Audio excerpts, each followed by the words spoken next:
What if I told you there's a story so powerful, it reveals why millions of people spend their whole lives chasing happiness, but never find it? A story about a poor man who wished to be rich, then royal, then the sun itself. He got everything he wanted, but in the end, he learned a truth so shocking, it turned his entire life upside down. Listen carefully because if you understand this story, you may never look at your own life the same way again. In a quiet village beneath a towering mountain lived a man named Haru. He was a stonecutter. Every morning before dawn, he lifted his worn hammer and dull chisel and climbed the rocky slopes. He spent his days carving stone blocks for temples, palaces, and bridges. His hands were calloused, his back bent, and sweat poured from his brow. But when evening came, Haru returned to his tiny hut with little to show. A bowl of rice, a straw mat, a home so small the shutters rattled in the wind.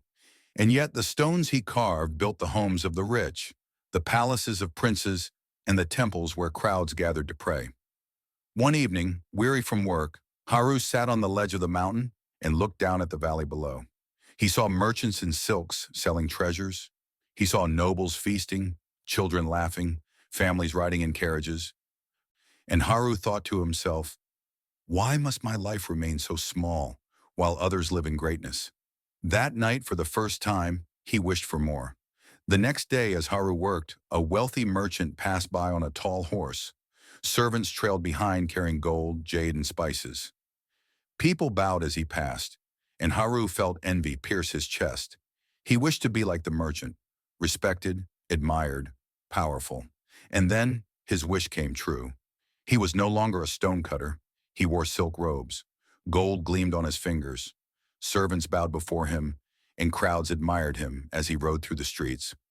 At first, Haru thought he had found happiness, but one day he noticed the crowd bowing lower when the prince passed by in a golden carriage.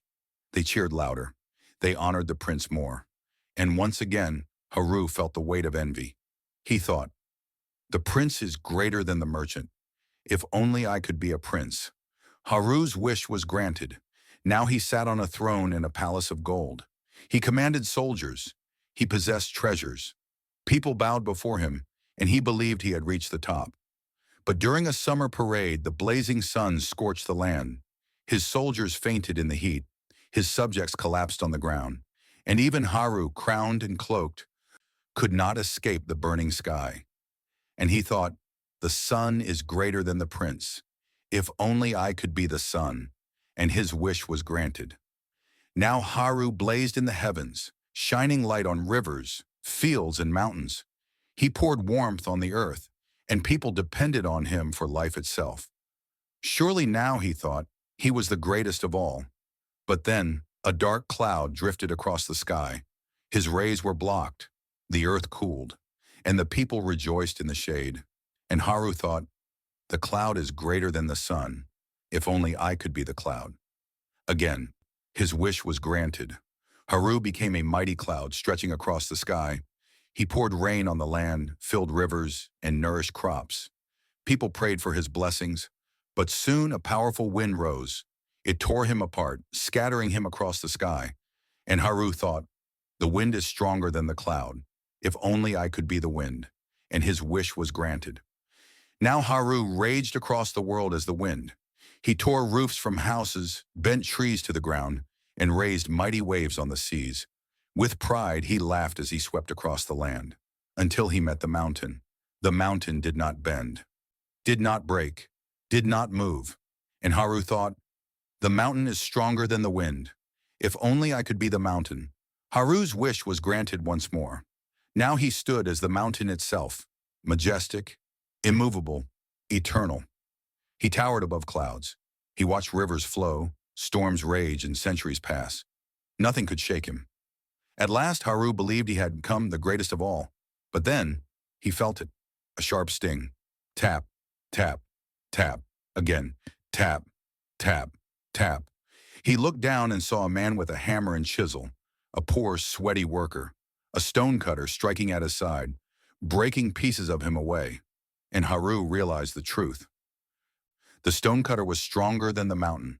The very life he had abandoned in envy was the most powerful of all. And for the first time, Haru did not wish to be more. He wished only to be himself again. And his wish was granted. Haru woke at dawn in his tiny hut. His hammer lay beside him. The mountain stood tall above him. His life was just as it had been before. But this time he smiled. He no longer envied merchants or princes.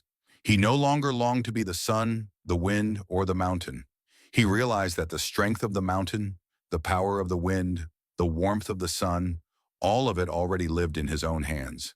And from that day forward, Haru never wished to be anything else. He was enough. And now I leave the question to you. Do you believe true happiness comes from chasing power or from appreciating what we already are? Share your thoughts in the comments below. I'd love to hear what you think. And if this story touched you, make sure to subscribe because more timeless stories are on the way.